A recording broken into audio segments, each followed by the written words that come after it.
Hello சொந்தங்களே, அஸ்ஸலாமு அலைக்கும். எல்லாம் எப்படி இருக்கீங்க?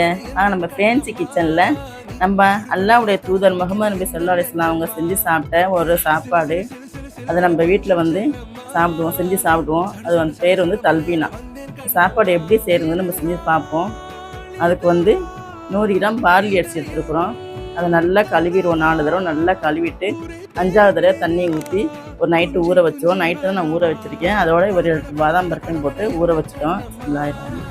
இதுக்கு நம்ம 1 லிட்டர் பால் எடுத்துக்குவோம். 1 லிட்டர் பால் 1 லிட்டர் தண்ணி எடுத்துக்குவோம்.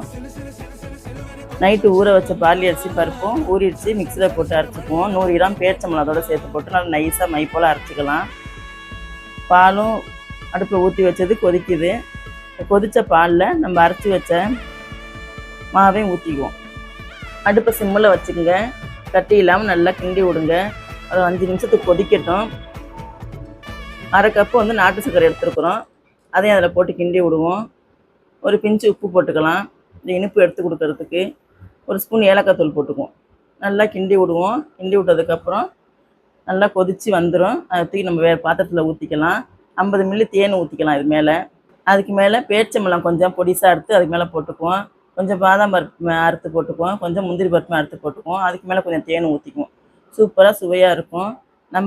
கண்மணி நாயகம் சாப்பிட்ட சாப்பாடு இது. நம்ம அடிக்கடி வீட்டில் செஞ்சு சாப்பிடுவோம். நீங்களும் உங்கள் வீட்டில் இதே போல் செஞ்சு சாப்பிடுங்க. உடம்புக்கு ரொம்ப நல்லது. மாசமாக உள்ளவங்களுக்கு செஞ்சு கொடுங்க. நல்லா கெட்ட நீர்லாம் போகும். கை கால் வீக்கமாக இருந்தால் இதெல்லாம் செஞ்சு கொடுங்க, சாப்பிடட்டும். உடம்பு நல்லா ஹெல்த்தியாக இருக்கும். குழந்தைங்களுக்கும் செஞ்சு கொடுங்க. நம்மளும் வீட்டிலலாம் செஞ்சு சாப்பிட்றது எப்படின்னு செஞ்சு சாப்பிட்டுட்டு கமெண்ட்டில் சொல்லுங்கள். அதெல்லாம் ஷேர் பண்ணுங்கள். அஸ்ஸலாமு அலைக்கும் வரஹ்மத்துல்லாஹி வபரகாத்துஹு.